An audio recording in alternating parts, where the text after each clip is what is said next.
Ayan, good afternoon po sa ating lahat mga ka-riders, mga ka-riders. Ayan, meron tayo ngayong i-flex sa ating bagong kagamitan dito sa ating motor, ang tawag dito, car and motorcycle inflator air pump. Ayan mga ka-riders, so bali inorder natin siya sa TikTok. Ayan, alright. So after nyan, may kasama siyang cord. Ayan, cord nya. So yung binibili ko sana ay yung rechargeable na air pump, kaso yung dumating pala sa akin ganito lang. Siguro yun ay gawa no sa price, siguro nagkaiba sa presyo niya. Kaya pero okay na rin siya, kaso nga ito nga yung kanyang cord. Tapos ito yung sa likod niya, dito sinasaksak. Yan, saksak natin siya mga ka-riders. Sa ganyan ay maging okay na lahat. Mahirap lang kasi wala tayong cameraman. Ayan. So mga ka-riders, saksak na siya. So paano natin siya mapapagana? So hindi tayo nagpahuli. Ayan, at umorder naman tayo nito sa umorder tayo nito sa Lazada. Itong saksakan ng kanyang cord na ito.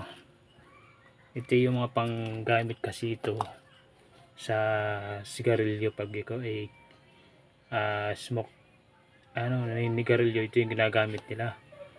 So ito na rin yung gagamitin na dito pang jack dito sa na to. At bali in-order na rin natin siya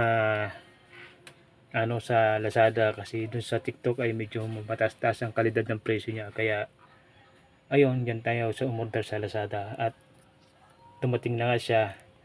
Bali late upload lang ito mga ka-riders. So yan, naka set up na yan dyan sa battery.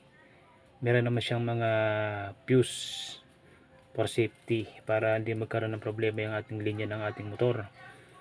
Ayan, buhayin natin siya mga ka-riders. Ayan, at nagkulay na siya, kulay blue. Alright, so after nyan, testing natin siya mga ka-riders. Ayan, nakakabit na siya.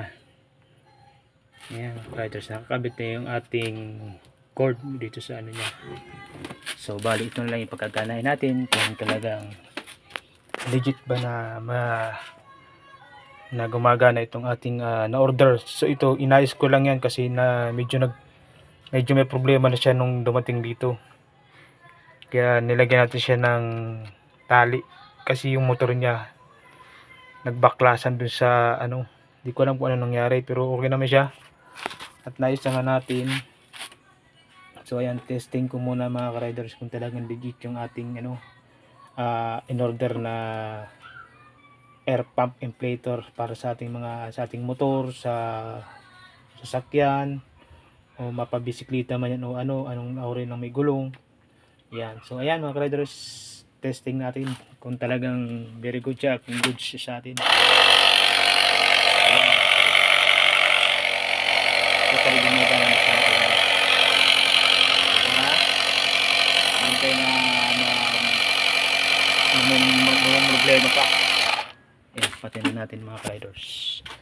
Hindi tayo problema sa ating pagmasada pag tayo pag humila yung gulong natin. Meron tayong gamit na pang rescue. So sa mga kapwa natin tropa, mga tricycle driver o pa single motor man yan, meron tayong panghangin sa kanila pag once na magkaroon sila ng problema sa kanilang gulong, sa